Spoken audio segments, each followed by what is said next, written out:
What's up, beautiful people? Here we are once again for another installment of What's the Deal with Dialysis. We are, back here, my dude, Maurice Carlisle, who's in Ohio, technician, right. The brain behind this whole concept. And this is his heart child. And back with Paul Terry, who he's been doing dialysis for a long time in various aspects. And so we're just going to have another conversation for some education and for some inspiration. So what's up, fellas? Good morning. Good morning. Good morning. Yes, it is.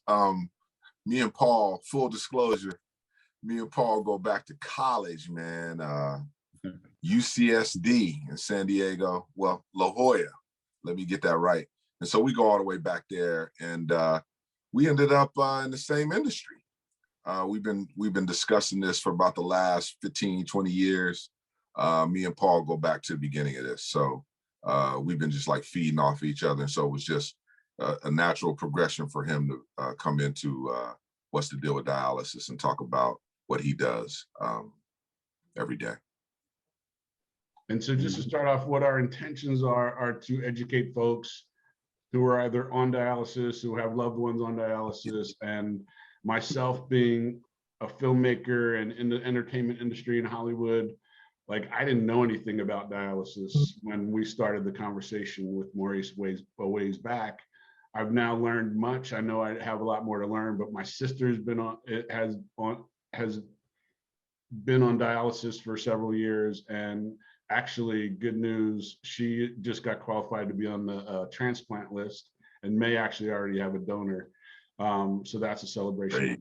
But just in general, there's some things in the industry that Maurice was talking about, and we're just like, let's just expose, not to like tear people down, but to build people up and just make it a better experience for all those involved. And so this is, if you're here for the first time, that is what this is about. So That's right. Yes, absolutely. And Paul knows far too well.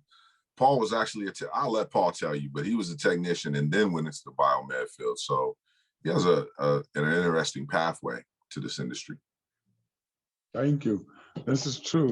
It's a trip that you make mention of that, Reese, because I remember my early days in dialysis. It still is a female-dominated career path. There wasn't a lot of males involved on the clinical side of dialysis. A lot of the males involved with dialysis on the technical side, biomedical side, administrative side, but and so it was interesting. Part of my introduction during my early days in dialysis, how people were not used to Black men, especially in certain settings where the patient population may have been predominantly Caucasian, European, what have you. And they would see me coming sometimes and be like, I'm not letting that big dude stick me. Right. I've been dialysis for 32 years. So, and they didn't mean any harm. They were genuinely, sincerely afraid sometimes. And I remember those days. Just to add to what you said, man, it's been 32 years and I've learned a lot. Learned a great deal, especially chair side. I think and I'm a biomed now, but I credit my time being a technician as the time that I gained the most wisdom from patient population, sitting chair side and listening to their stories and them sharing their lives with you. That was probably the best part of it. I'm on the technical side now, so I can actually impact more people on the technical side because it is my job to make sure that technically and that things are up to par and they are as they should be in dialysis because it's serious. Dialysis is serious. And I enjoy it. talk a little bit about how important water is in dialysis, because I don't think people really even know that much.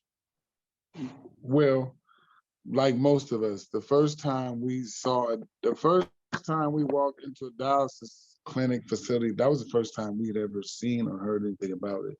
It's still a remote type of practice. You know what I mean?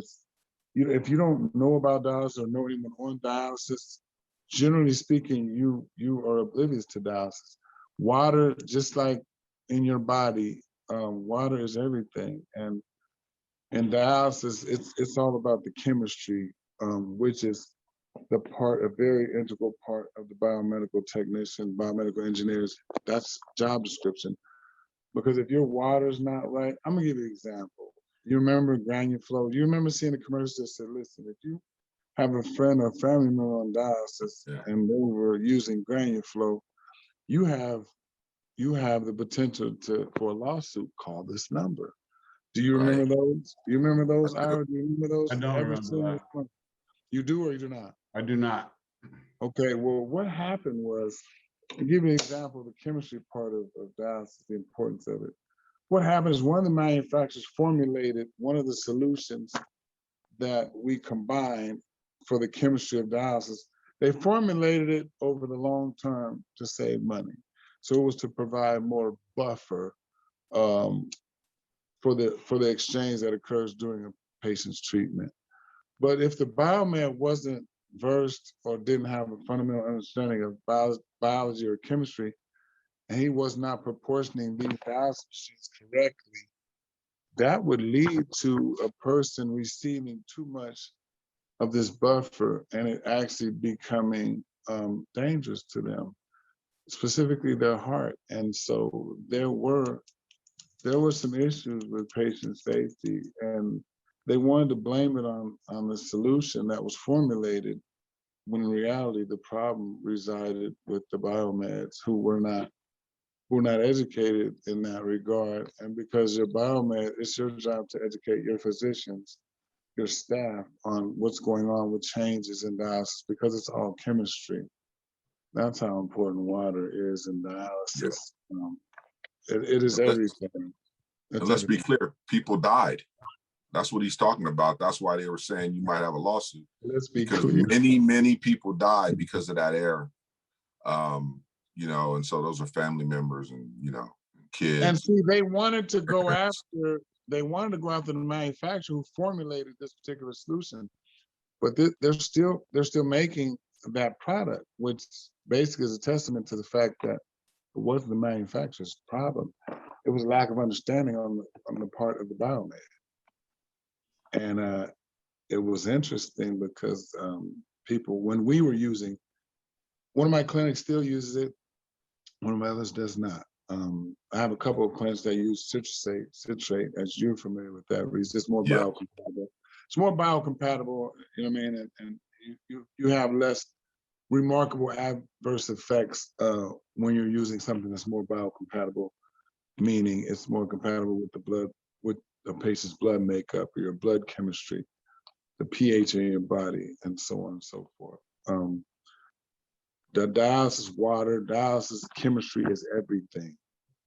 So I recommend that a person either has a biology background or has been a technician for, we'll call it a lengthy period of time, minimum 2 years, so that you understand what's going on before you come to the biomed department. It's more than repairing machines and maintaining water treatment systems.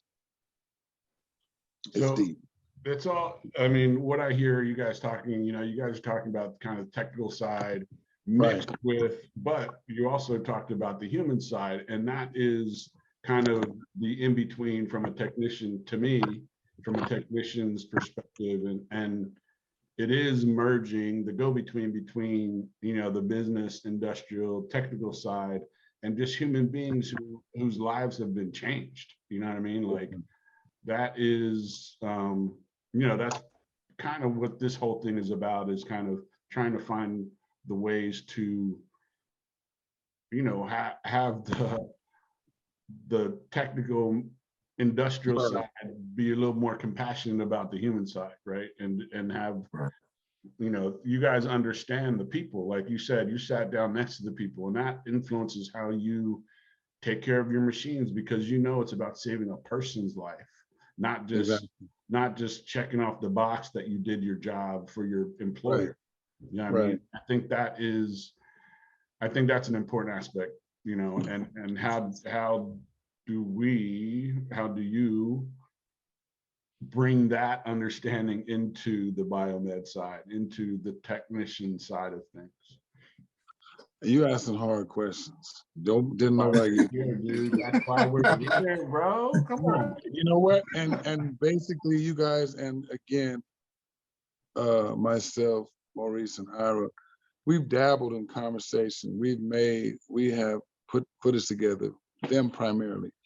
And that is interesting because one of the points that Maurice and myself like to emphasize is the fact that it just doesn't seem like compassionate is as prevalent as it once was, especially when we were at our early years in dialysis as clinicians, as dialysis technicians, which requires a state certification and in some instances a national certification. But it is very interesting that you bring that up, because it seems as if that part is diminishing as time goes on.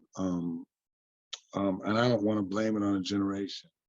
I don't want to say this generation of technicians coming in are not or do not possess the compassion or the moral compass that I think that we possess, but it just seems to be the case. But I think a part of it is the industry itself has changed.